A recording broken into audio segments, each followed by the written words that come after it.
মা বলছে আমার ছেলেটা খুবই খারাপ।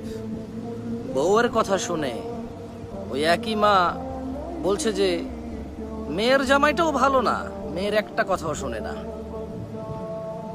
বোন বাপের বাড়ি এসে বলল যে ভাইটা আগের মতো নেই, খারাপ হয়ে গেছে, তত্ত্ব তালাশ করে না, দাওয়াত দেয় না, খোঁজ খবর নেয় না, ঈদ চাঁদ কোরবানি যায় জামা কাপড় দেয় না, একটু দাওয়াতও করে না, একটু বিপদে পড়লে হেল্প করে না। আবার ওই বোনটাই বলে আরে জানিস তোর দুলাভাইটা খুবই খারাপ, কাম কাজ করে করবি কি আর, বোনের দাওয়াত দে, বাগিনারে দাওয়াত দে, আজকে বোনের এটু হয়েছে, ভাইয়ের ওটু হয়েছে, সারাদিন তো বোন ভাই করে করে তার জীবন শেষ করে দিল।